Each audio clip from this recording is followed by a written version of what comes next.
Então, pessoal, novamente, aí, bem-vindos ao curso. Eu mandei as boas-vindas por e-mail e espero que seja proveitosa essa conversa. E pelo fato da gente ter migrado de plataforma, a situação vai acontecer que é o seguinte: a gente tem um limitante de 100 participantes. Essa conversa ela dura 40 minutos. Então, depois a gente precisa voltar naquele mesmo link que vocês entraram para voltar novamente às atividades e a reunião continuar, tá joia? Então, desculpe, mas é o que tem para hoje. Então, vamos lá. Então, esse curso, eu já estava pensando nele há algum tempo, aí depois a direção do campus aqui da UTF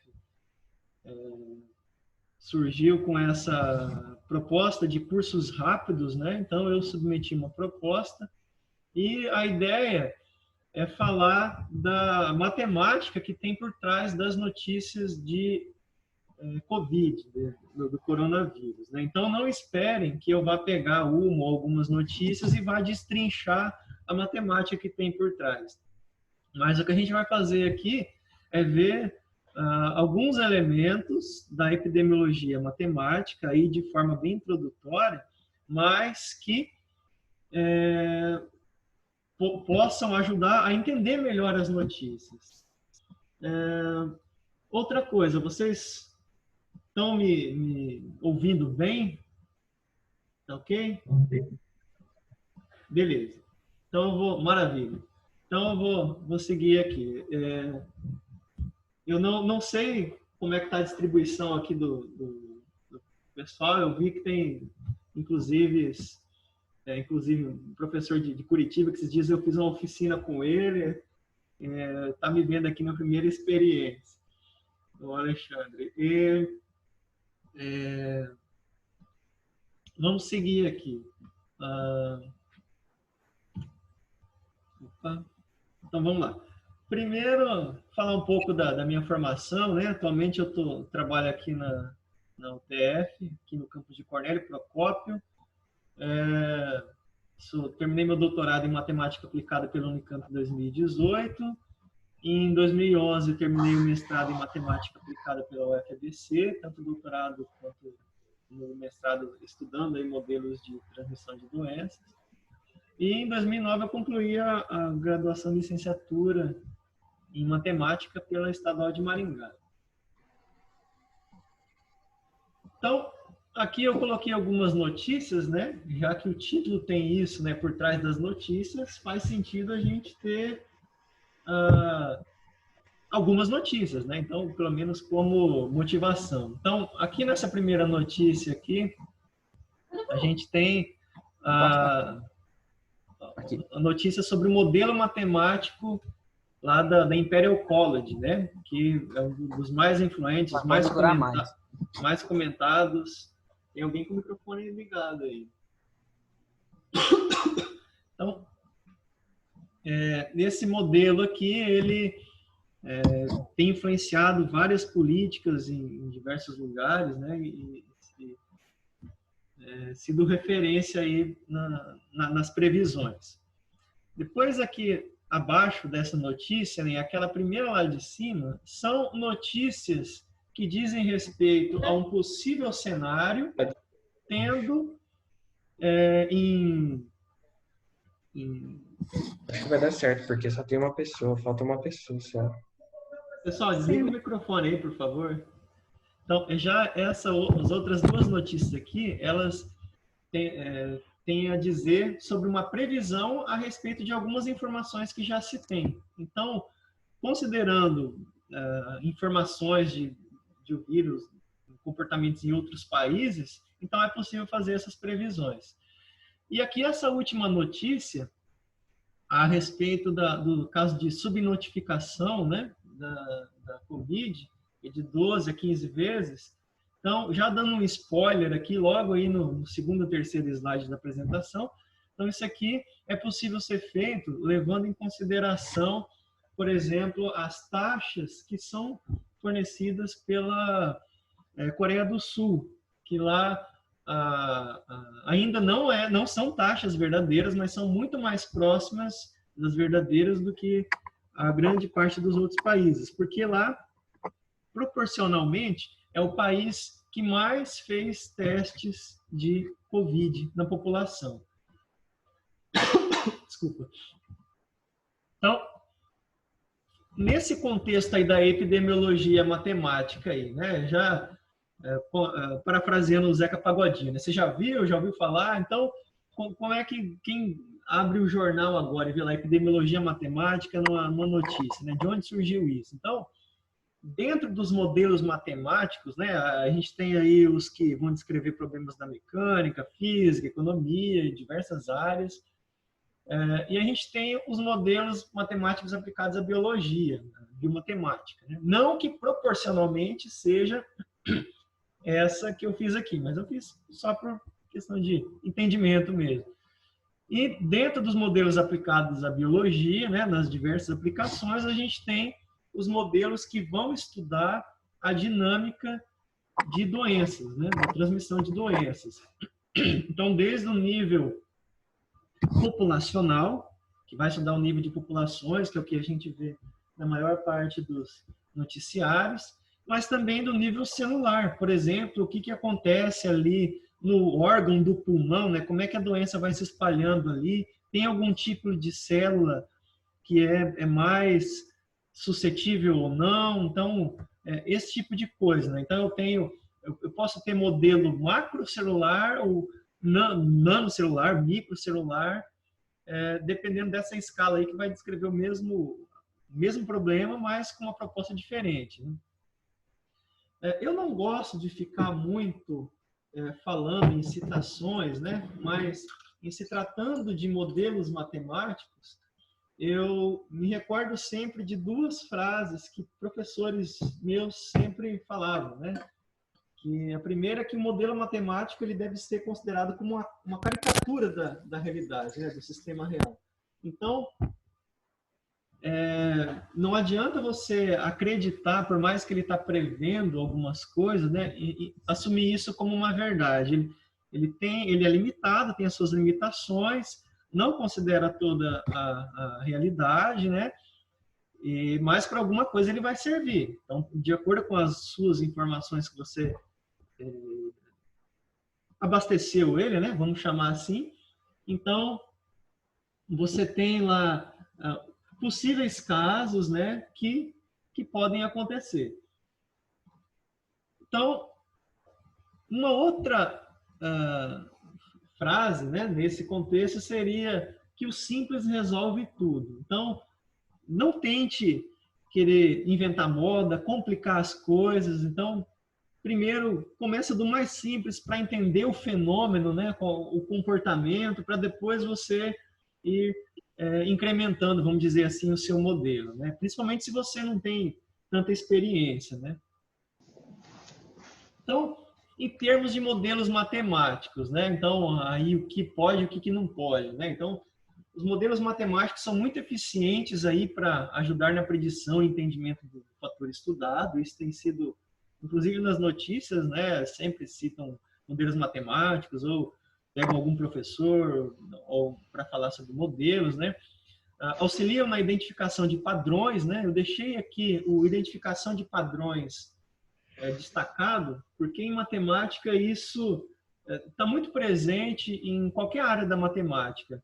O fato de estudar padrões, isso é muito constante, vamos chamar assim, né? Há um tempo atrás, o diretor do INPA, numa entrevista, ele resumiu isso. Ele falou que se ele pudesse resumir a matemática, seria uma ciência que estuda os padrões. E se tratando de modelos matemáticos, isso se torna muito mais evidente, né?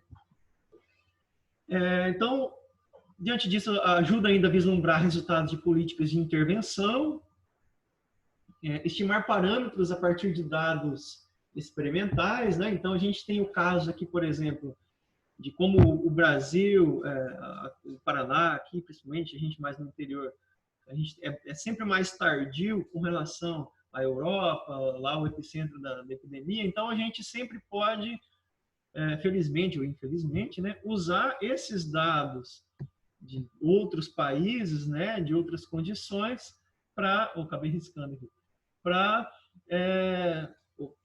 fazer algumas predições, né? Se isso acontecer, a gente pode ter isso, e enfim. Depois, a gente tem como detectar e mostrar a ação de limiares do modelo, ou seja,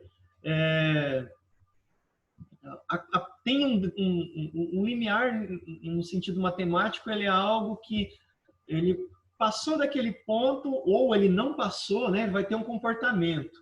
Então, no caso de uma doença, né? Se fala muito na infecciosidade, né? No grau de infecciosidade da doença. Então, tem doenças, mesmo as mais transmissíveis, né? Que a partir de um determinado momento é possível falar, não, essa doença a gente pode se preocupar com ela, ou não, agora, aqui nesse momento, ela já é um resfriado, vamos dizer assim, né? Dentre outros. E o que não se pode esperar do modelo, né, é que seja possível construir um modelo totalmente preciso e que represente totalmente o problema. Então, isso é algo que envolve muitos fatores, né, tanto de conhecimento do problema, que em tese nunca vai ser conhecido totalmente, sempre tem algo influenciando a mais, e o fato no caso da epidemia, por exemplo, né? Prever qual será o curso da epidemia. Por exemplo, aqui no Paraná, a zona norte de Curitiba, ou a zona sul de Londrina, o centro vai ser infectado, os outros bairros não, ou definir uma tabela assim, com quais pessoas vão ser infectadas. Isso não é possível fazer. O que é possível fazer são previsões, no sentido do resultado do modelo, né? Então, sempre naquela suposição, se isso acontecer, pode ser que isso aconteça com essa chance aqui, vamos chamar assim, né? Então, não havendo outro fator que influencie isso. Beleza até aqui? Então,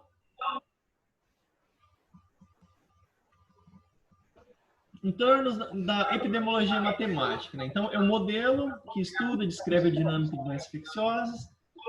Pode ter diversos ramos aí da imunologia, vai estar a imunidade das pessoas, fisiologia, estratégia de vacinação. Não tem uma ferramenta específica para esse uso ou de qualquer outro modelo, mas aqui a gente vai trabalhar aí em torno das equações diferenciais ordinárias, as EDOs. E esse processo do estudo de populações, ele é um processo discreto, que ele é modelado de forma contínua. Eu não tenho, por exemplo, 5,5 pessoas, né? Mas por questão de ferramentas matemáticas, né, a gente acaba usando a forma contínua. Tem alguém, novamente, desculpa ser chato, mas tem alguém que está com o microfone ligado que está acabando dando eco aqui, né? Porque a minha voz sai na caixinha de som que reproduz o microfone e vai dando eco.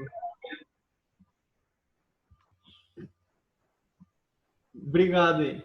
Então, continuando aqui. Então, para quem não ouviu falar sobre EDO, processo contínuo, né?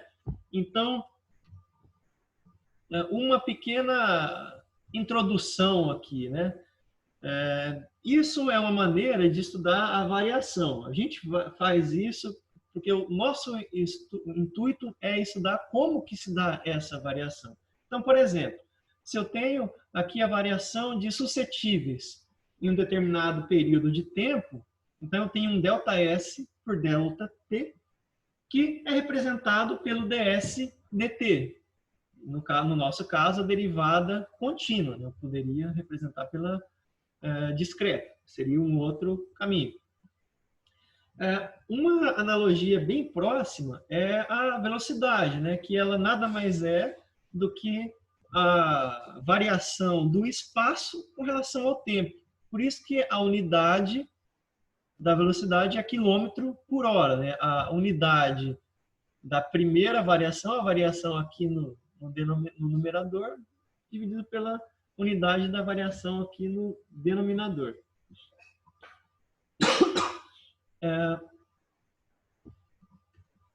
Então, prosseguindo aqui. Então, um exemplo aí para a gente já ir introduzindo no estudo de populações, né? Que a epidemiologia, nesse intuito que a gente está vendo, ela é um estudo de populações, mas no caso da dinâmica de infectados ou não, recuperados, né? E por aí vai. Então, aqui um primeiro exemplo. Vamos considerar a variação de uma população P com relação ao tempo, e ela é proporcional à diferença entre os que nascem e os que morrem. Então, sabendo que no instante inicial, P0 é igual a um P0, ou seja, uma quantidade, esse P0 é uma quantidade, vamos traduzir isso matematicamente. Então, o T é o tempo, P em T é a população no instante T, alfa é a taxa de natalidade e beta é a taxa de mortalidade. Então, como a variação da população ela é proporcional à diferença entre os que nascem e morrem, então isso quer dizer que a variação de P com relação ao tempo, dP é dt. Proporcional à diferença entre os que nascem e os que morrem. Então, a diferença entre os que nascem e os que morrem é alfa menos beta, e o fato de ser proporcional, a gente tem um produto aqui que vai dar a proporção. Beleza? Então, esse próximo slide é o único slide que eu faço conta aqui. Então, só para vocês não falar, pô, já colocou direto a solução, como é que eu vou saber? É isso mesmo? Não acredito, é mentiroso. Então, primeiro, só aqui alguns passos aqui do cálculo básico, né? Então, a gente chega nessa forma analítica aqui, de que vai descrever a população que a gente colocou na página anterior. Primeiro que em poucos modelos a gente consegue chegar na forma analítica. No restante dos modelos é feito um estudo numérico e a gente tem uma solução de acordo com as condições iniciais, o valor de parâmetro, então esse estudo se torna bem mais trabalhoso. Mas, voltando aqui, então a gente tem essa forma que vai descrever essa variação que a gente tinha aqui anteriormente. Então, esse, na verdade, é um modelo de crescimento exponencial, que a gente tem ouvido falar muito, e que foi proposto aí por Malthus em 1798. O que acontece com esse modelo? Então, aqui a gente tem a solução, dependendo de alfa e beta, que, no fundo, isso aqui é uma constante, né, que eu chamei de R. Então, quando eu tenho R igual a zero, que quando eu tenho as duas constantes iguais a... Isso aqui se torna E elevado a zero, E elevado a zero é 1, então fica só P0. Vai ficar sempre essa população. Então, se eu tenho mais gente nascendo do que morrendo, que é o alfa maior do que beta, aqui apareceu uma mensagem que eu estou próximo do fim. Vocês estão ouvindo eu?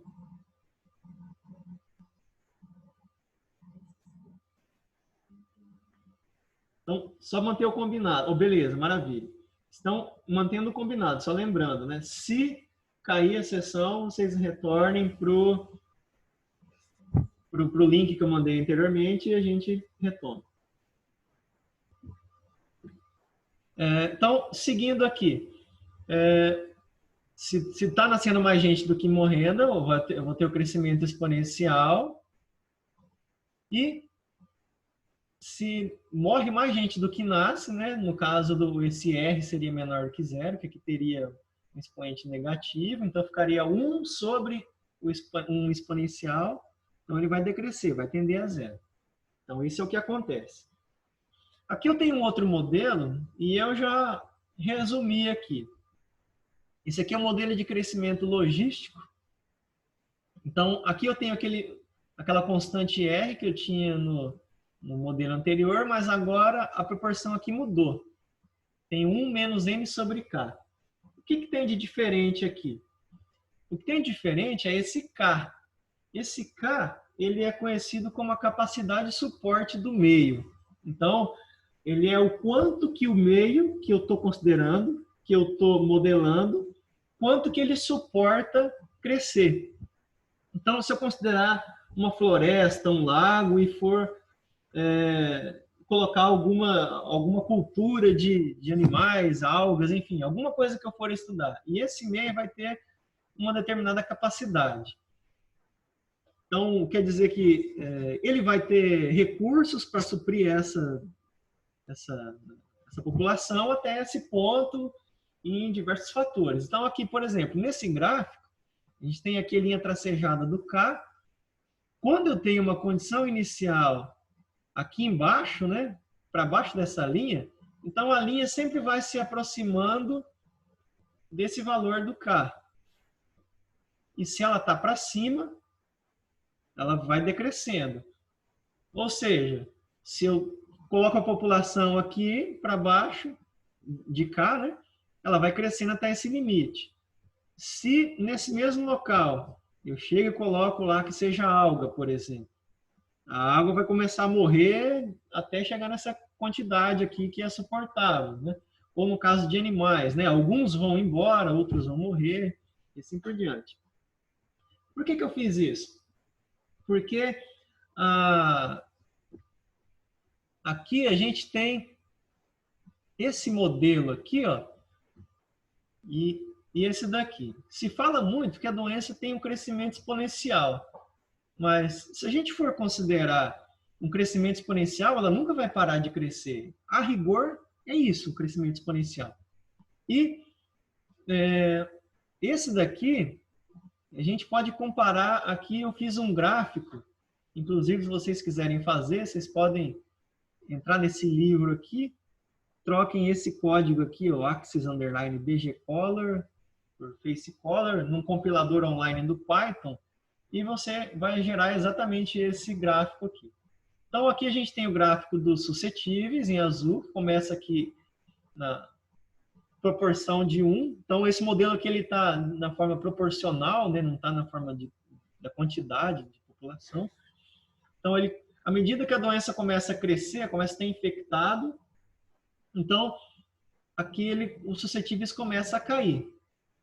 Aí o infectado começa a crescer, os que já entraram infectados aqui anteriormente já vão passando para recuperados, e é uma curva muito semelhante à que do sistema do Verhulst, do modelo de Verhulst. Então, ele está se aproximando aqui, ó, de 0,8, por exemplo, nesse caso aqui.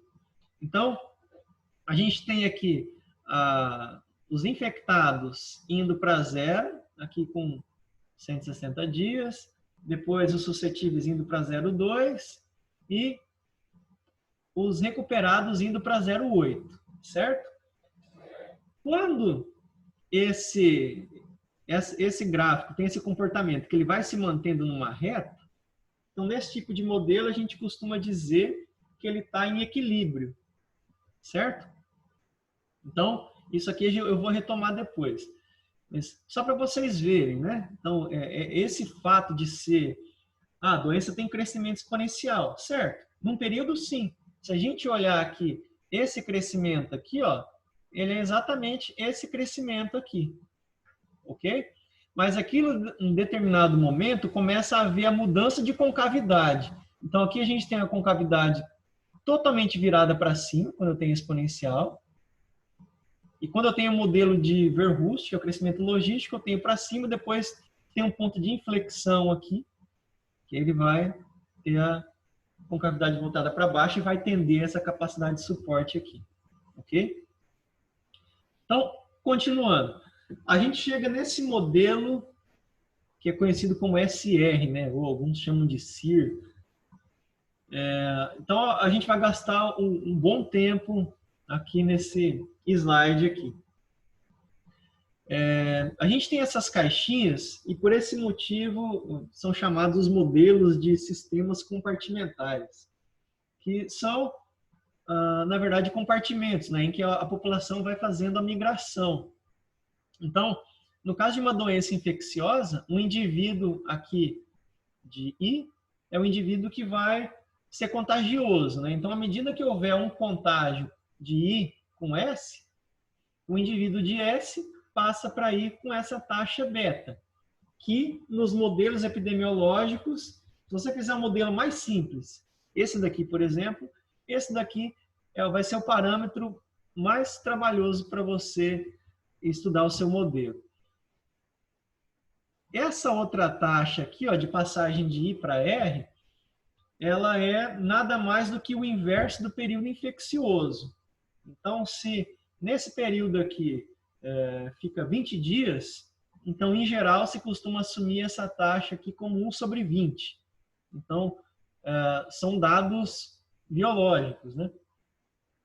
É um modelo constante, considerado constante, que a gente soma as três populações, vai dar uma população, que no caso da população da cidade que você escolher, do lugar, enfim. E aí, uma explicação é a seguinte, né, para ser constante. Se você somar aqui as três equações em qualquer um desses dois modelos, dessas duas formulações, você obtém zero. Então, você obtém que a soma das três derivadas, que é o n', né, é igual a zero. Então, para quem já viu um pouco mais de cálculo, né, alguém que tenha derivada zero é a própria constante. Então, por isso é chamado de modelo constante. E aí, na hora de fazer a simulação desse modelo, então eu preciso da condição inicial de infectados, geralmente se considera que recuperados tenha zero, e os suscetíveis vão ser a população total menos os infectados, certo? Agora, qual que é a diferença nessas duas formulações? Então, aqui entra um fato que é, dentro da epidemiologia matemática teórica, aí, é um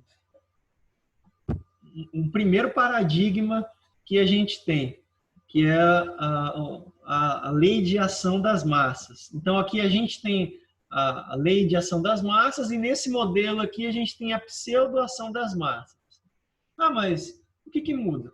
O que muda é o seguinte, eu tenho aqui a taxa de infecção beta e aqui a proporção de infectados. I dividido a população I pela população total, né? Então eu tenho a proporção de infectados e os suscetíveis. Então, aqui eu posso dizer que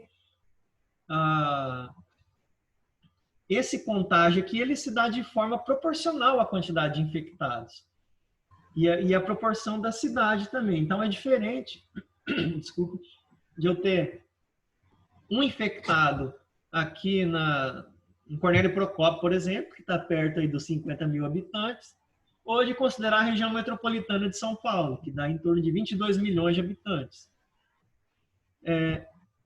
Mas o que muda desse modelo para esse? Então, para que esse modelo aqui, sem o N, considere essa mesma forma de transmissão, ele precisa assumir que o N está incluso aqui dentro. Então, por exemplo, digamos que nesse modelo eu tenha 5% desse encontro aqui se tornar um novo infectado. Então, aqui eu teria beta vezes 0,05 sobre N vezes S. Para esse modelo aqui satisfazer essa lei de ação das massas, ele precisa que esse beta seja o 0,05 dividido por N, certo? Então, ele fica embutido aqui dentro. Então, depois tem uma outra implicação, um outro resultado, uma consequência disso, que eu vou mostrar posteriormente, né? Então, a princípio, o que a gente pode falar é isso daqui.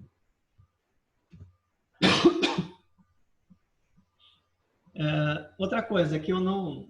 Espero que não seja Covid, mas eu estou alguns dias já com sinusite, então sempre quando chega essa época eu sofro pra caramba. Então, e outra coisa, podem ficar sossegados que, por enquanto, não tem sido provada a transmissão por videoconferência. Então, a gente já está um pouco mais tranquilo aqui no ambiente. Outra coisa, se eu falar alguma besteira, podem escrever aqui no chat que a gente vai tentando consertar. Então, aqui uma variante desse modelo anterior aqui. Então, eu tenho aqui um modelo que ele considera só o contágio. Então, vejam que a variação aqui na população de suscetíveis, se eu tiver contágio, ela vai diminuir a população. Uma variação negativa é uma função decrescente. Então, a função que vai descrever aqui os suscetíveis é uma função decrescente. Nesse outro modelo, eu já insiro a taxa de mortalidade e natalidade. Então, que são chamados os modelos com demografia. Então, aqui eu tenho esse MI, que é a taxa de natalidade, de mortalidade natural, e aqui eu considerei a taxa de natalidade igual, como por questão de simplificação. Eu poderia colocar uma outra taxa, mas aí eu ia precisar de um outro estudo quando essas duas taxas forem iguais e eu tiver um modelo constante.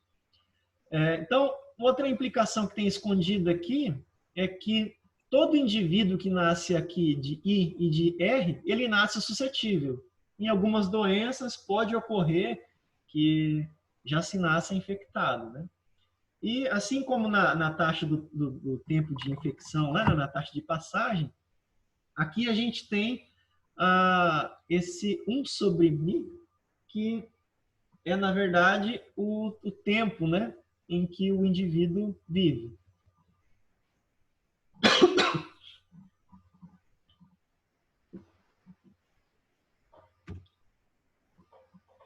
Outros possíveis modelos, né? Então, a gente tem aqui a perda de imunidade aqui dos recuperados, né? Então, eles voltam a ser suscetíveis. Aqui nessa outra formulação, eu estou considerando a demografia, né? Que eu acabei de fazer no modelo anterior. Então, aqui a mortalidade, a natalidade. E aqui uma redução que é para um modelo SI. Então, de repente, se você não considera essa... Nesse caso aqui tem a volta, né, do infectado se tornar suscetível. Mas eu já vi diversas vezes, e é muito comum, eu também já fiz inclusive isso em modelos, de algum compartimento você isolar e suprir ele. Então, nesse caso aqui, ó, a gente tem o R, ele é igual, se eu isolar ele, ele fica N menos S menos I. Então, como tendo o I e o S, eu encontro o R, então é uma variável a menos, e aí eu diminuo uma ordem aí para fazer as contas, que muitas vezes acaba fazendo uma tremenda diferença. Aí a gente tem um modelo que tem um outro compartimento, que é o compartimento dos expostos. Nesse compartimento aqui, vai ficar indivíduos que estão no período de incubação. Então, é o período em que o indivíduo ele tem o vírus no organismo, ele, no caso do modelo aqui, ele não está sendo infeccioso, ele não está transmitindo, e ele não tem os sintomas. E pode ser, inclusive, que exames aqui não detectem que o indivíduo tem vírus no organismo. E aí é o mesmo modelo que eu tinha anteriormente, né, com demografia, mas eu acrescentei agora essa taxa aqui do período latente. Então, o beta, que antes era a taxa de infecção, continua, e agora aumentou esse sigma, né, que é a taxa de passagem aqui do período latente, né? E aí, novamente, 1 sobre sigma é o período em que fica sendo como o período de incubação aí. Então, até aqui, né? Olhando esse monte de modelo que a gente viu até agora, quais as críticas que a gente pode fazer? Então, o modelo CIR, esse ESR, é um eficiente em uma escala pequena de tempo, sem nascimentos e mortes, né? Os infectados soropositivos, eles já começam a transmitir. Então, vejam aqui que esse tempo de incubação, ele vai levar um tempo ainda para a pessoa ter os sintomas e para, inclusive, começar a transmitir. No modelo SR, isso já acontece de forma instantânea. Assim que ele vem para o compartimento I, ele já está transmitindo. Então, para uma aproximação, assim, a grosso modo, é um modelo eficiente. Inclusive, ele possibilita encontrar a solução analítica dele, que, novamente, poucos modelos têm essa... não vou dizer esse privilégio, né? Mas... ou que nos dão esse privilégio de encontrar a solução analítica, né? Mas o restante, um parâmetro, às vezes, que você insere, você já não consegue encontrar a solução analítica. Você precisa fazer o estudo numérico. E dependendo da escala que você vai estudar, do cenário, aí você vai acrescentando outros compartimentos. Então, por exemplo, para o COVID, o que a gente poderia sugerir de modelo? Tem algum modelo certo? A resposta é: depende. Depende do seu interesse, depende das suas ferramentas, do seu tempo, enfim, vai depender de uma porção de coisas. Então, por isso que é importante você conhecer o problema e saber que tipo de pergunta você quer responder. É claro que algumas perguntas surgem junto com o modelo, né? Na verdade, elas surgem as respostas e você, às vezes, procura formular a pergunta para essa resposta. Em alguns casos, costuma acontecer isso. Mas, aqui a gente tem o SIR, que foi o que a gente estudou, o SEIR, né? O SEIR, deixei em vermelho aqui, que é o cara que está infectando, e eu encontrei um que era SIMR. Aqui eu ainda acrescentei o E, né? Esse M é o compartimento dos mortos. E aí eu fui pesquisar um pouco melhor sobre isso. Aí eu encontrei inicialmente uma notícia da OMS falando que não tinha nada comprovado, né, da transmissão dos mortos, mas que com as pessoas que manuseiam, né, que lidam com pessoas mortas, com cadáveres, que houvesse o devido cuidado. E aí, posteriormente, eu encontrei uma notícia de que um médico legista na Tailândia, infelizmente, ele faleceu aí por contágio de um morto contaminado. Então, quando eu vi isso, na hora eu já lembrei da situação que a gente tinha com o ebola, né? O ebola não chegou aqui, talvez chegou, foi casos isolados, mas quem procurar aí na época de 2014, por aí, o surto de ebola na África foi muito grande e culturalmente eles acabaram, a cultura acabou contribuindo para esse contágio por conta da maneira de lidar com os mortos, né? Então houve uma série de regras para lidar com os mortos, enfim. E aí eu lembrei disso. Então, por enquanto, não se ouve falar disso, né? Mas aí eu encontrei uma reportagem que um médico legista comentava isso. Ele falava o seguinte: olha, em uma sala cirúrgica não se tem tanto risco assim, né? Lá o ambiente é esterilizado, né? Já no IML não. Lá os corpos ficam às vezes um do lado do outro, né? Então tem secreções de um que acaba escorrendo no outro e às vezes aí tratando do COVID, né? Então uma pessoa que faleceu de um outro problema, ela poderia levar essa secreção do COVID no corpo dela, levar para o velório e contaminar as pessoas que foram no velório e tocar nesse ponto dela, digamos, se fosse na mão, por exemplo. Então, as pessoas que tocassem na mão dela poderiam ser infectadas pelo Covid, né? Então, ao mesmo tempo que é algo preocupante, mas até o momento, né, não se tem nada de tão alarde, vamos dizer assim, mas que tem as recomendações da OMS, né, enfim, para lidar com isso. E aqui um outro modelo que eu tenho aqui, esse mesmo modelo Sayer que eu tenho aqui em cima, que tem a passagem natural da doença, né, de I para R, e aqui eu tenho um compartimento Q, né, dos indivíduos que estão na quarentena, estão isolados, né, ou tem um certo grau de isolamento, dependendo do modelo você pode incluir isso, e aí você já cria um outro compartimento.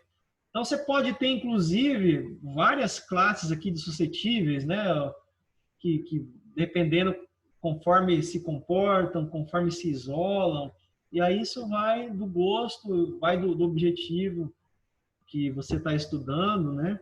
Então, não tem modelo errado e nem mais certo um que o outro, né? O meu orientador de mestrado dizia, né? Por definição, o seu modelo é o melhor do mundo. Então, mas por trás disso, né? Conheça bem o problema, né? Para você respaldar os resultados do modelo. Então, aí surge uma segunda pergunta, né? Como saber se a doença vai avançar ou não? Então, aqui a gente tem o segundo paradigma aí, um segundo paradigma dentro da epidemiologia matemática, que é o valor limiar. Então, considerando aí o modelo CIR que a gente estudou, né, o mais simples, vamos fazer o seguinte. Então, de maneira intuitiva, desculpa.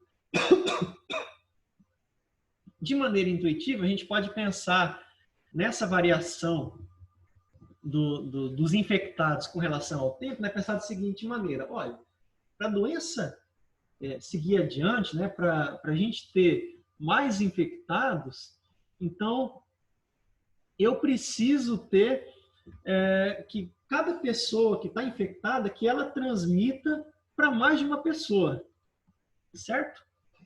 Então, aí a gente tem, vamos considerar no início da doença, né? Então a gente tem um infectado, a gente teria aqui nos suscetíveis N-1, mas vamos aproximar por N, e nenhum recuperado.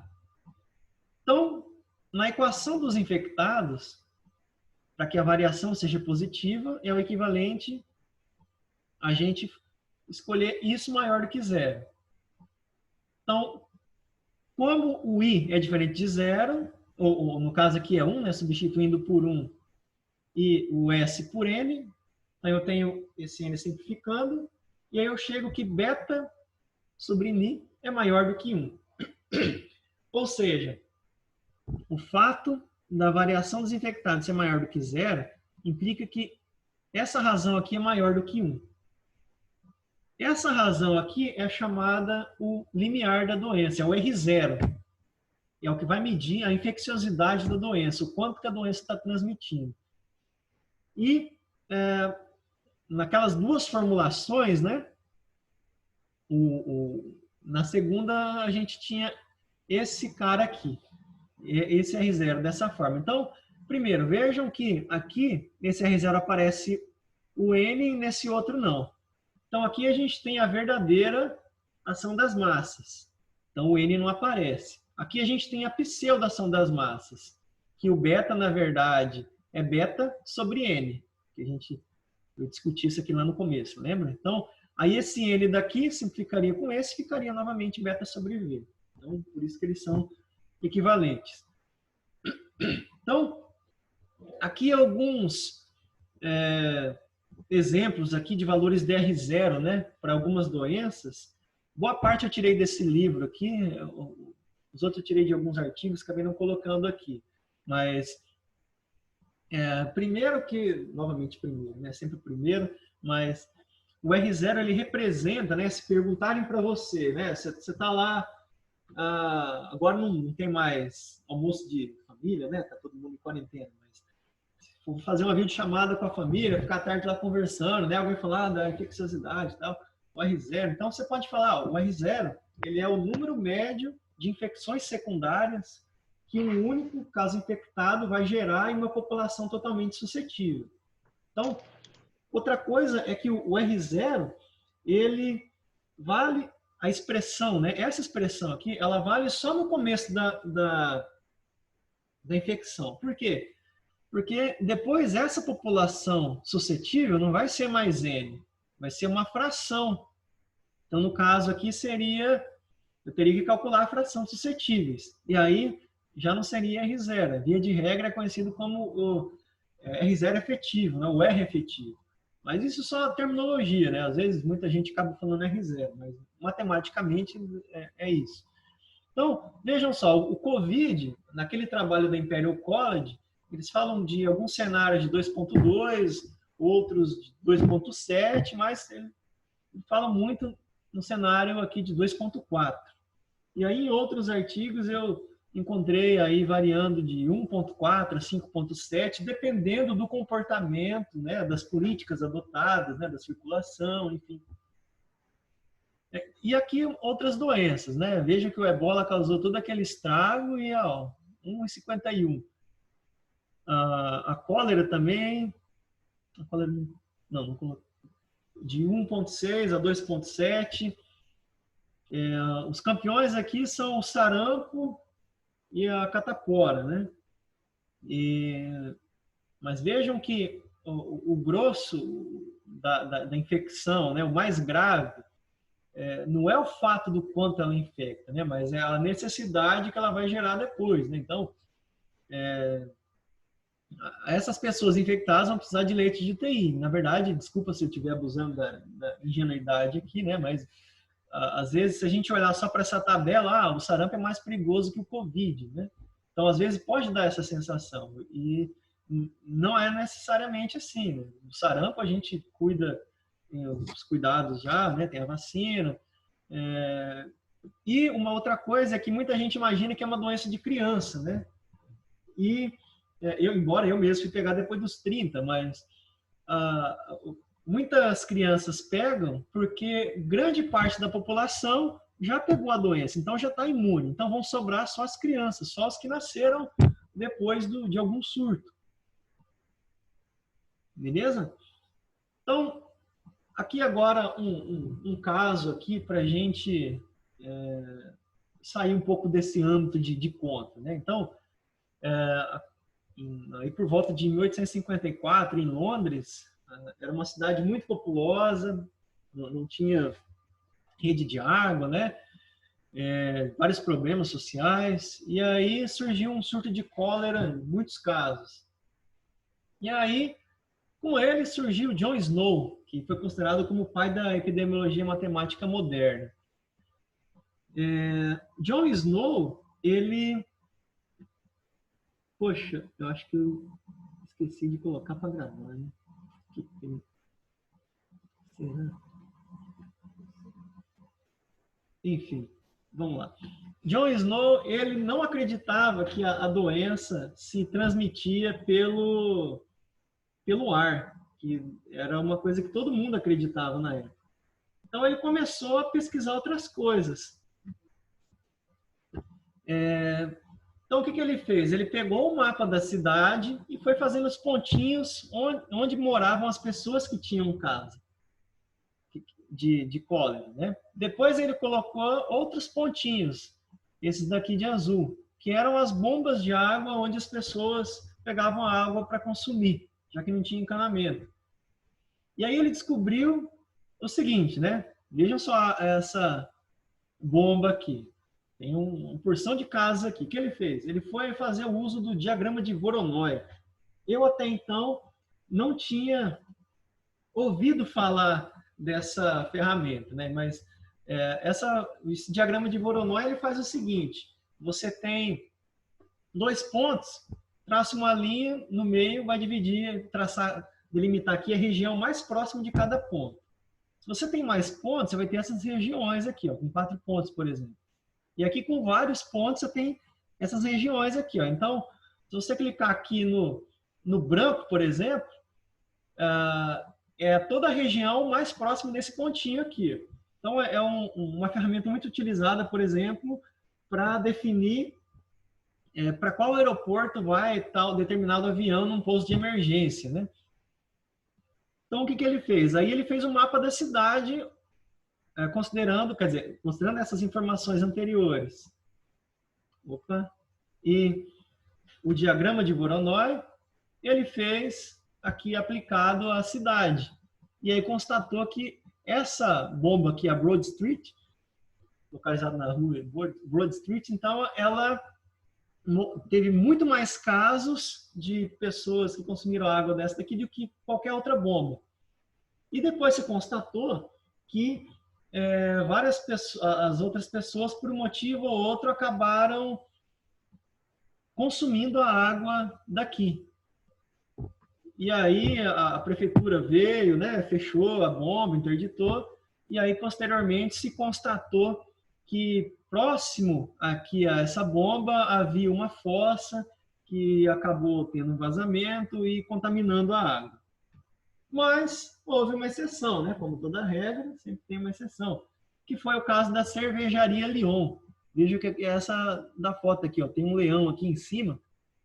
Então, ficava nessa região aí e os funcionários daí, nenhum deles pegou cólera. E aí o motivo foi porque eles não pagavam para beber a cerveja daí e com isso eles, já que podiam beber sem pagar, eles não iam pegar água a 200 metros, 2 quadras, era algo assim. E aí como a bebida é fermentada, aí matava as bactérias, né, e o vírus não agia. Eu li em algum lugar que um estatístico que não concordava com o John Snow fez uma entrevista com as pessoas dessa região e encontrou isso. Mas eu acabei não encontrando onde eu li isso e aí eu acabei não colocando aqui. Mas, de maneira bem animada, né, esse caso é contado nesse vídeo aqui, que é um vídeo da Sociedade Portuguesa de Matemática. Eles têm 11 temporadas, eu vi até esses dias, de diversos assuntos, são vídeos curtos aí, de 10 minutos, e assuntos bem interessantes. Ok, eu sei que não tem muita gente nerd, né, que gosta, enfim, mas fica aí a dica, né? Então, voltando ao modelo simples, né, no CIR. E a gente tem um modelo e um R0 dele. Então, o que mais que a gente pode extrair desse modelo? Então, vamos fazer o seguinte. A gente tem aqui uma maneira de estudar esse ponto, são os pontos de equilíbrio, né? Onde o modelo vai estar em estabilidade, né? Ele vai entrar em equilíbrio. Por exemplo, aquela curva que eu mostrei lá do S e R, né? Que quando ele se aproximava daquela curva, né, ia se mantendo uma reta horizontal, então ele está atingindo o equilíbrio, que é esse ponto aqui, o S estrela, I estrela, R estrela. Tá. Nesse modelo a gente consegue encontrar as coordenadas analíticas. E aqui a gente obteve que a S estrela é N sobre R0.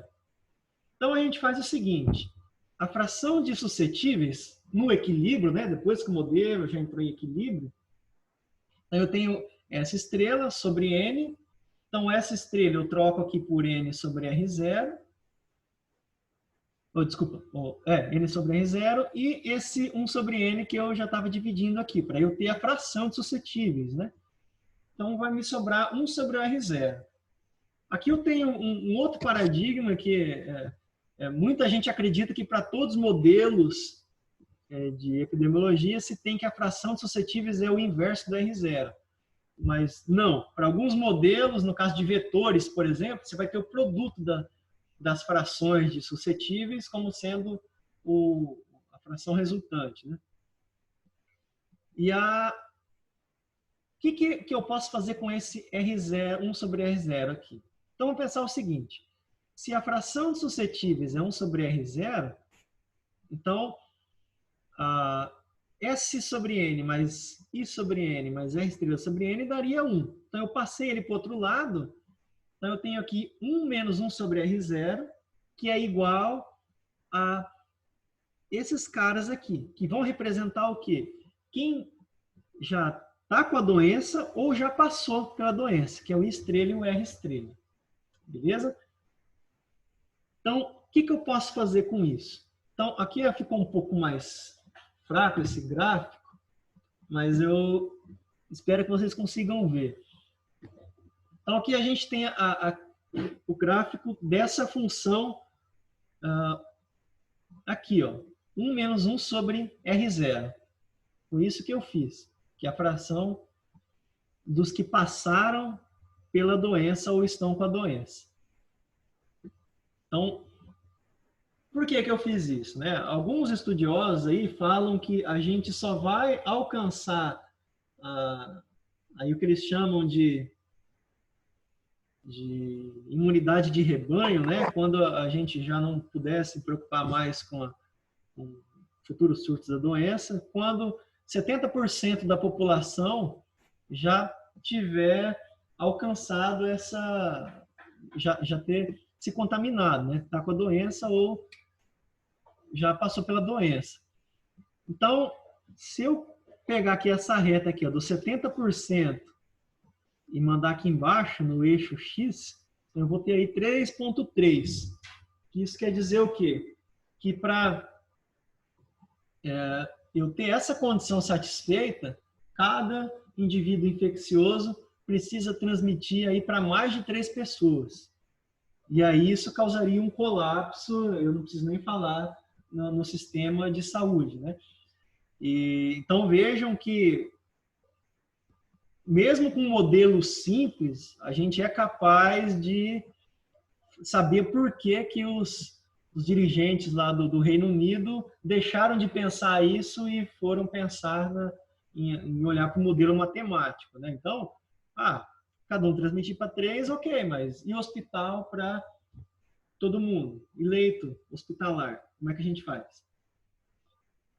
Então, aqui, eu vou deixar agora de falar um pouco de modelo para falar um pouco de algumas informações em geral que podem servir para futuros modelos, né? E a gente até refletir um pouco. Esse site aqui, ele fornece estatísticas do mundo inteiro, em tempo real. E aí, em domingo, quando eu dei um print na tela, o Brasil estava aqui, ó, o que eu quero discutir com vocês aqui de importante, é essa coluna aqui dos testes por milhão de habitantes. Então, aqui, até domingo, a gente estava com 296 testes realizados por milhão. Aí, na segunda-feira, já saiu, quer dizer, na terça, né? Já saiu esse boletim aqui, que é esses dados aqui, já informando 1.373. Então, imagino que seja com aqueles testes, né, que estavam vindo e chegaram no Brasil. E aqui hoje continua mesma quantidade. Então, o que mais a gente pode olhar aqui? Então, uma outra coisa, né? Vejam que com a quantidade de testes, aqui a gente tem o número de novos casos, né? Essa segunda coluna aqui de números. Então, é natural esperar que se eu faço mais testes, então eu tenho mais infectados. Então, o estranho foi que, não só por causa disso, né? Mas se passou de 22 para 154 mortos nesse dia. E aqui, nos dados de hoje, né, a gente passou de 2.300 e alguma coisa para 944 novos casos. E reduziu de 154 para 34. Então, aqui, não dá para saber, né, qual que é a dinâmica que está ocorrendo aqui. Né? Mas o que acontece é que muitas pessoas estão questionando a dinâmica do novo ministro lidar com os dados, né?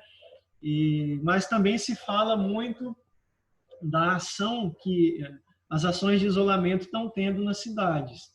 Então, por um lado, a gente pode ficar um pouco otimista. Aqui a gente tem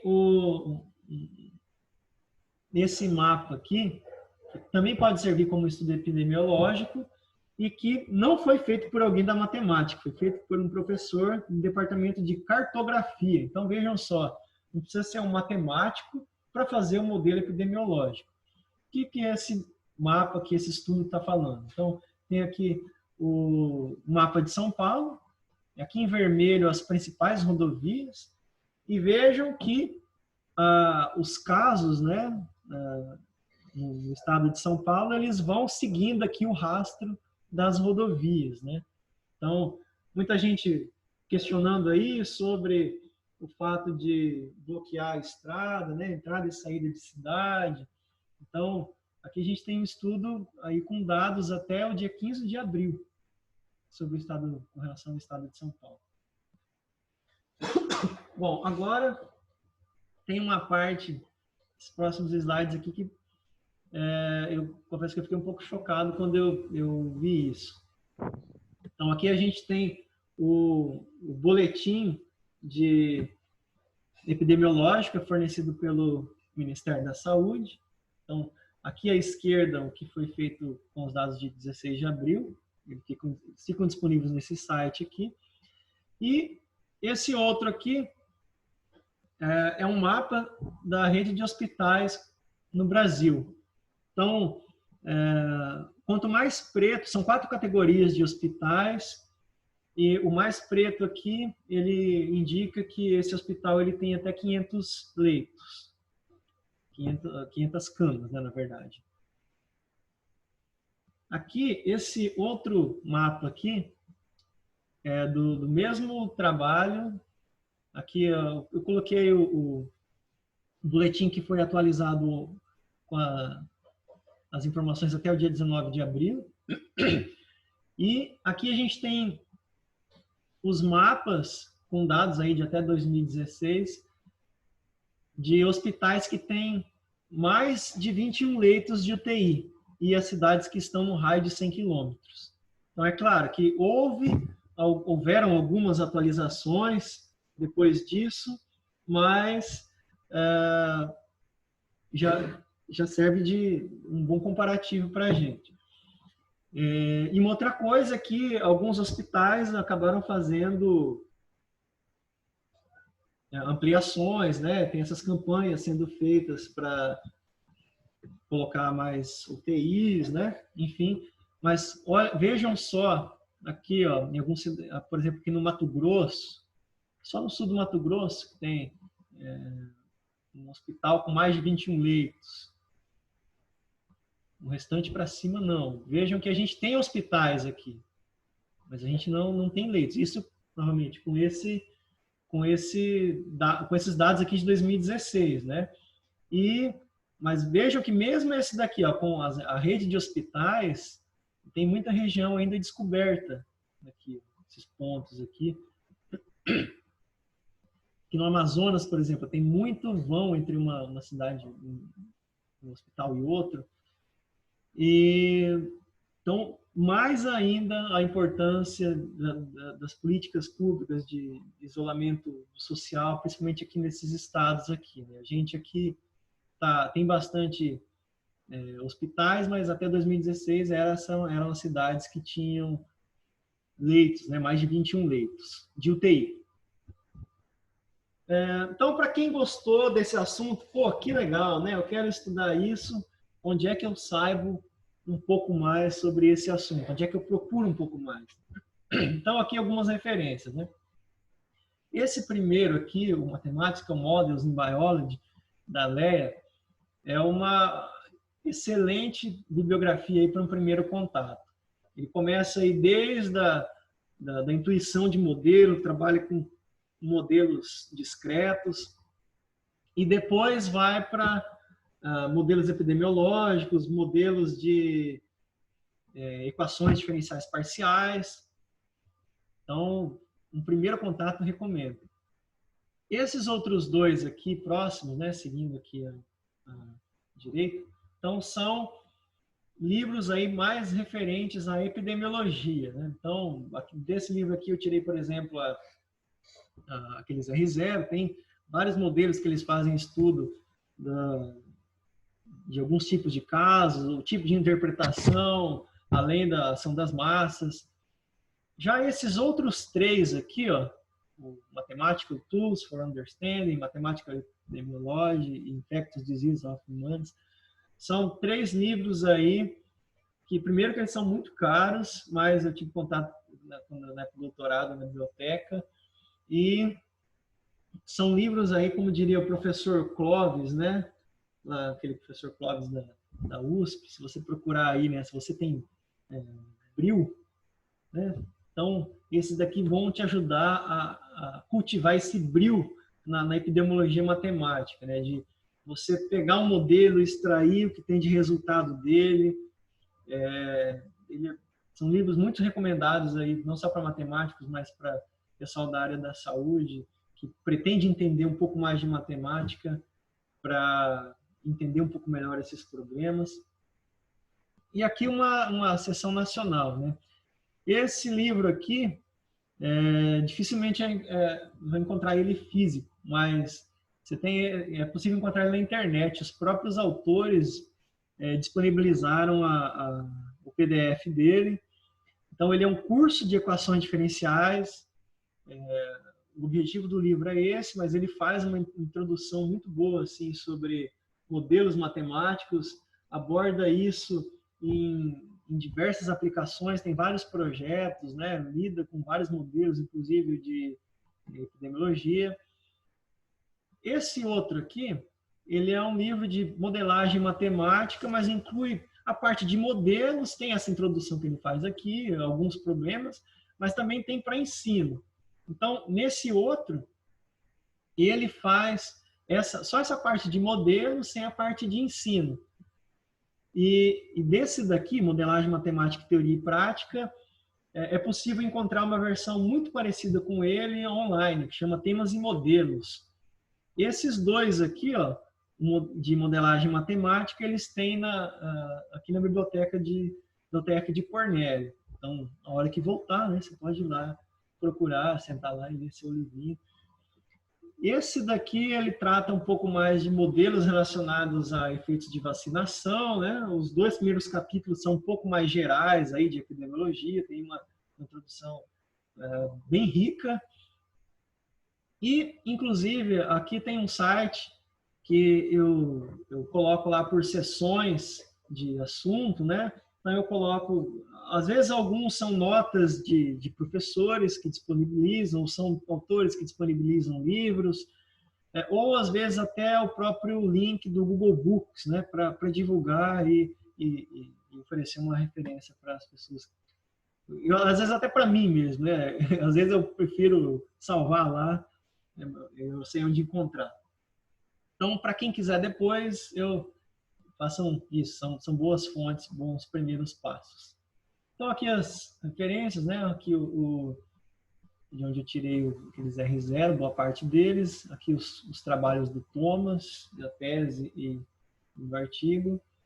E obrigado aí a todos pela atenção, pela compreensão. Desculpa novamente pelo desconforto aí de ter mudado de sala, né? Muita gente deve estar xingando aí de não ter conseguido participar. A gente ficou aqui o tempo todo com 100 participantes, entrou um, saiu outro, sempre tinha solicitação. Eu vou mandar agora aqui no chat o link que o pessoal pediu para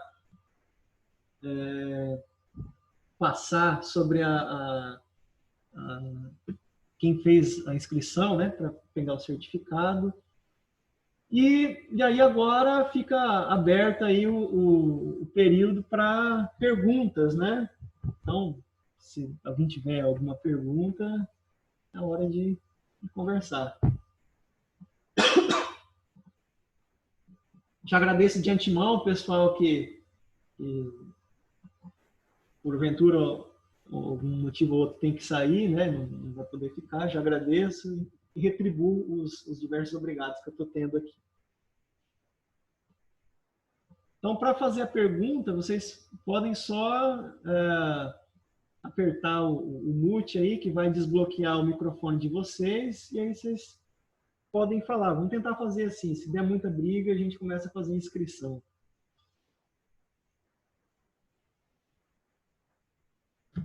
Evandro, Opa! é o Paulo. Eu tenho Ô, uma Paulo, pergunta. bem-vindo. É o seguinte, eu não sei se você está me ouvindo bem. Tô ouvindo, pode falar. Beleza. É o seguinte, você apresentou alguns outros tipos de modelo SIR com alguns compartimentos a mais, né, como considerando a quantidade de mortos e a quantidade de indivíduos na quarentena. Certo. Você chegou a ver se tem algum artigo no Prelo que faz um modelo do Covid considerando esses compartimentos ou não? É só uma conjectura? Então, eu vi um que ele era o suscetíveis, infectados, mortos e recuperados. Depois eu vi um outro que ele tinha inúmeros compartimentos suscetíveis, aí, de acordo com a circulação, expostos também. Então, tinham vários compartimentos. Aí esse aí ele estava submetindo ainda, não tinha sido publicado, mas eu acabei não colocando aqui. Mas o intuito de ter colocado aquelas caixinhas foi no sentido de falar, é possível fazer isso, a gente considerar essa situação aqui. Mas eu vi de vários tipos de compartimentos sendo publicados. Não sei se foi essa pergunta. Não, era isso mesmo. E outra coisa, você consegue disponibilizar depois esses slides pra gente? Sim, claro. Pode me mandar um e-mail que eu mando de volta o slide, sem problema. Beleza, obrigado, pessoal. Boa tarde, professor. Aqui é a Raquel. Ô, Raquel, boa tarde. No caso, o senhor viu se já tem algum estudo desse tipo sendo realizado da Paraíba? Não, eu não cheguei a pesquisar, não. Na verdade, eu tive pouco tempo para pesquisar, por incrível que pareça, né? Às vezes o pessoal, pô, tá de quarentena, né? Mas até poucos dias, eu ainda, na verdade, ainda tenho alguns trabalhos para corrigir e eu ainda sou chefe de departamento. Então, tem muita coisa que está rolando, eu ainda tenho processo para preparar, então... E, infelizmente, eu não estou acompanhando o desenrolar da doença como eu gostaria, inclusive de dar a minha contribuição como eu gostaria. Mas, em geral, no Brasil, o que eu tenho visto são, às vezes, o pessoal procura algum professor de algum lugar para dar alguma entrevista, fazer alguma estimativa, né? Isso naquela situação. Então, fora isso, eu não vi nada a respeito. Né? Isso dentro aí das notificações que eu cadastrei, né? Eu também não saí procurando, modelo para Paraíba, modelo para São Paulo, modelo para Santa Catarina, enfim. Mas eu acho que é possível, mas no momento é isso. Ok, tá bom, obrigada.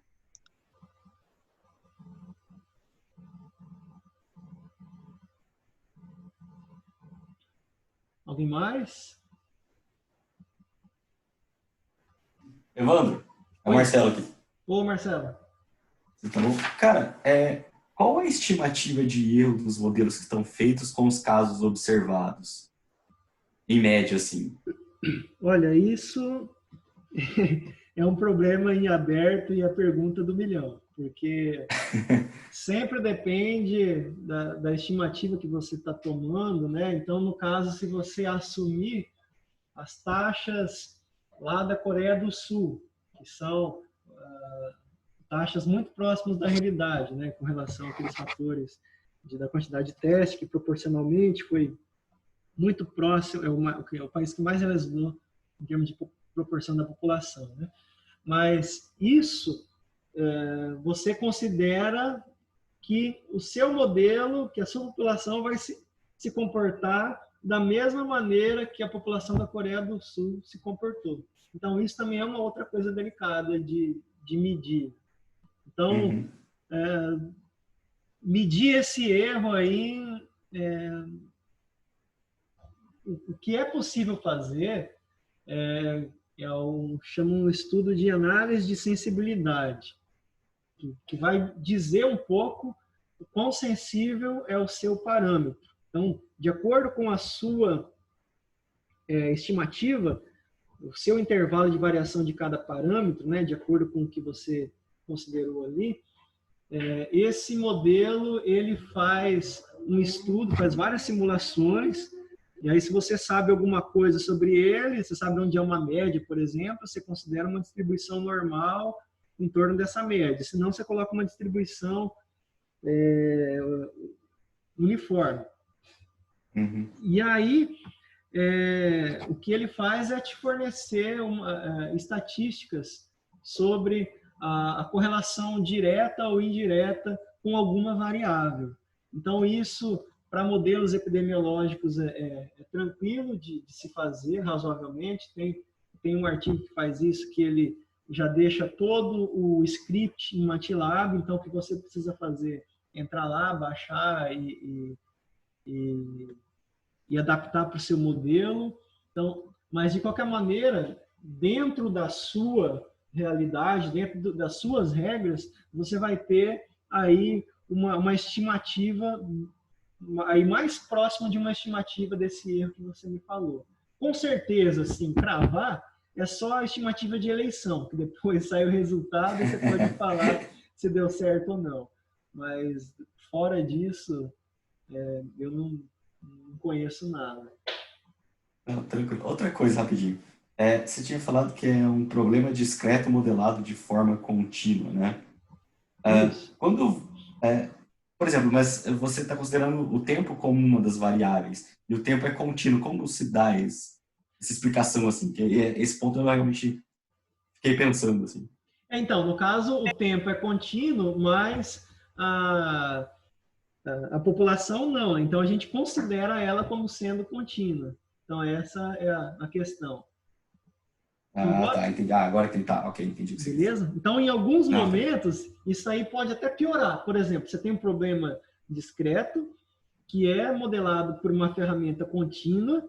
Em alguns casos, você pode aproximar essa derivada por uma função discreta, por uma discretização. Uhum. Então, ele acaba flutuando aí, fica nesse vai e vem, mas são possibilidades aí dentro da matemática. Entendi. Então, beleza. Obrigado, Evandro. Nada. Professor, boa tarde. Boa tarde. Meu nome é Gabriel. Esse modelo SR, ele não leva em conta coisas como vacina ou isolamento, né? Exatamente. E, para mim, levar em conta isso, eu usaria variáveis aleatórias. Como? Eu usaria um número aleatório para levar em conta. Bom, se você quer levar em conta, então aí você precisa voltar aqui nessas caixinhas aqui, ó. Aqui. Então você pode ter, no caso dos vacinados, né? Aqui um compartimento dos vacinados, que aí sai do S e vai pro V. Ou você pode considerar que vai sair do S e vai para o R, já que até o momento as pessoas que passam pela infecção, elas têm imunidade, então você teria um outro, não precisaria criar um outro compartimento, vamos dizer assim. Ou você pode fazer, inclusive, parecido com a morte. Aqui, a morte natural, ela não vai para um compartimento específico. Ela simplesmente sai do modelo. Então, se você não tem interesse em estudar o comportamento dessa população que sai, você pode só incluir esse parâmetro. Ele vai ser só mais um aqui, no caso aqui, ó, dos expostos, né? Você tem o que vem aqui para os infectados, mas você tem o da morte natural. No caso aqui é a mais, né? Porque se ficar aqui vai... E aí, isso vai depender do seu interesse. Aí, se você, no caso desse compartimento dos mortos aqui, no modelo que eu vi, ele fez isso só para acompanhar a população de mortes pela doença. Aí como surgiu a questão, mas os mortos, será que não transmitem também? E aí eu fui pesquisar sobre isso. Então, aí vai depender do seu interesse. Se você tiver interesse em estudar o comportamento, a influência dessa população aqui, então aí é bom você incluir um compartimento. Agora, se você quiser estudar, por exemplo, só a influência que a morte, por exemplo, vai causar aqui nos infectados, então você coloca só um compartimento de morte aqui, um outro parâmetro, então ficaria um menos θ aqui, por exemplo, que seria a taxa de mortalidade causada pela doença. Entendi. Beleza? Ok. Obrigado. Nada. Alguém mais?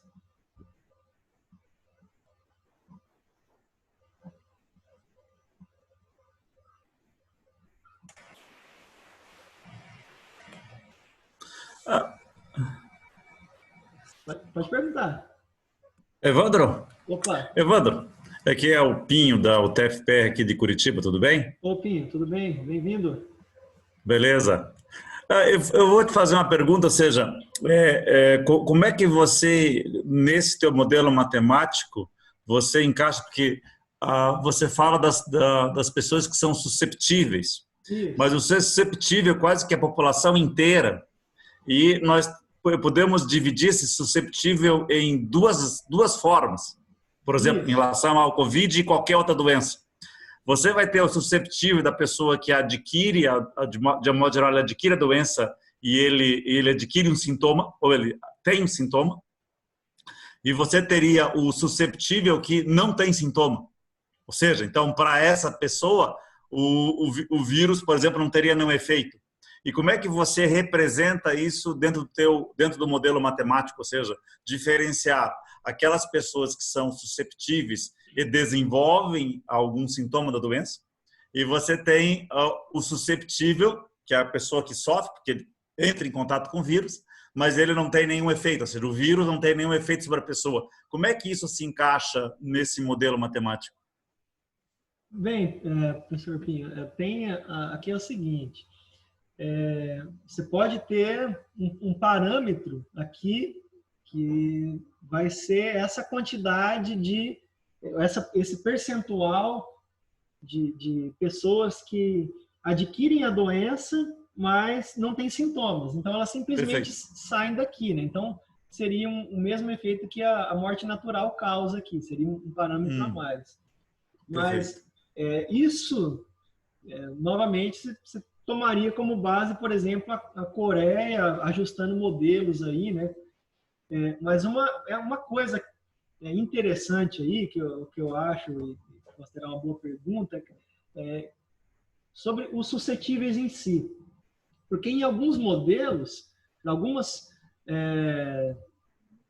doenças, no caso da Covid, né? Todo mundo é suscetível. Mas para algumas doenças, não. No caso de doenças sexualmente transmissíveis, por exemplo. Sim. Então, pessoas que têm um parceiro fixo não são suscetíveis. Então, essa distinção de suscetível, ela vai mudando à medida que você vai mudando de doença para doença. Mas esse caso aqui, que você menciona aí das pessoas que não desenvolvem os sintomas, né? Isso realmente é muito difícil de se estimar. Então, para considerar isso, você pode inserir um outro parâmetro aqui, ou você pode considerar um outro compartimento, embora isso vai te dar um trabalho adicional. Mas porque essa eu diria assim que talvez seja a grande pergunta, no final das contas. Uhum. A nossa grande pergunta é: quantas pessoas, por uma razão ou outra, vão acabar tendo que passar pelo sistema médico? Ou seja, quantas pessoas vão ocupar leito de UTI? Uhum. Essa é que eu vejo que, olhando a perspectiva de saúde, é a questão central, entende? Sim. Porque esse parâmetro que nós não temos, na verdade, Sim, entende? Esse é o ponto principal. Nós não temos esse parâmetro, mas a questão é que eu vejo que alguns modelos, e eu vou pegar o modelo do Imperial College, talvez ele tenha falhado, porque ele simplesmente considerou a população total, você tem uma porcentagem de mais ou menos 1,5%, 2%, 3% que vão acabar falecendo, e aí vai chegar aquele número, por exemplo, no Brasil, de quase 1 milhão de pessoas, entende? Então, se você faz um modelo em que você não tem essa informação de quantas pessoas são susceptíveis e que, de fato, vão desenvolver a doença, porque uma coisa é você ser susceptível e você desenvolver a doença. Outra coisa é você simplesmente entrar em contato com a doença e a doença não tem nenhum efeito sobre você. Que eu acho que seja uma relação das pessoas que desenvolvem alguns sintomas, seja de 1 para 10, ou 1 para 20, ou até 1 para 80, como a gente escuta de vez em quando lendo em artigos ou na internet. Mas parece efetivamente que é isso, porque senão nós teríamos que ter obrigatoriamente, mesmo com todo o isolamento social, nós teríamos que ter um número muito maior, como acontece, por exemplo, nos Estados Unidos. Sim. Que o número lá, ou seja, porque aí você tem que começar a comparar as populações, seja, nós somos 210 milhões de pessoas. E lá fora, mesmo nos estados menores, como a Itália, por exemplo, são 60 milhões. A França, eu não sei exatamente quantos são, mas daí você soma com a Espanha e os 3, por exemplo, da população do Brasil. E aí você vê que o nosso número de casos é efetivamente muito menor. Então, existem outras variáveis que seriam, por exemplo, temperatura, sistema de saúde, ou não, sistema de saúde não, eu digo alimentação. Alimentação e outras variáveis que poderiam entrar. Até eu li um material também, de novo, sobre a BCG. Os países que a vacina de BCG é intensa e continuada, por exemplo, são países que têm uma proporção de número de habitantes que falecem em função de milhão, ou seja, mortos por milhão pelo vírus, é menor. Ou seja, então, mas aí são inúmeras variáveis que eu não sei, por exemplo, se elas poderiam se encaixar dentro desse modelo. Será que seria possível para fazer um modelo cada vez mais complexo? Então, a questão é, quanto mais informação você insere, mais complicado fica lidar com ele, né? Claro. Mas, a respeito dessa pergunta, né, o Gabriel também perguntou aqui, né, se isso não é o compartimento E. A diferença é que aqui no E, todo mundo vai desenvolver os sintomas depois. Então, no caso da sua pergunta, alguns não, né? Exatamente. Então, você teria que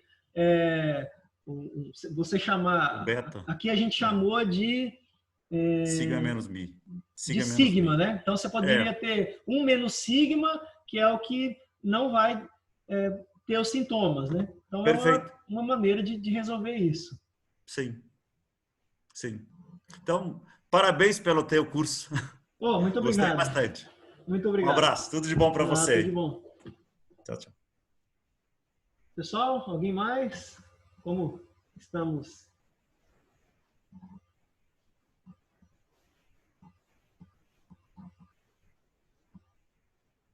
Dou-lhe uma.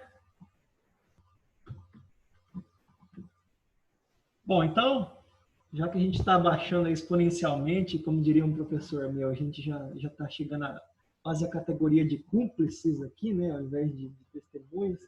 Então, obrigado aí novamente pela participação, pela paciência no acesso, pela ter esperado até agora. E assim que possível, eu coloco esse vídeo aqui no canal do YouTube e divulgo pelos mesmos meios que eu divulguei o curso. Tá joia? Se cuidem, sigam as dicas aí e que todos fiquemos bem. Tá joia? Abração e até breve.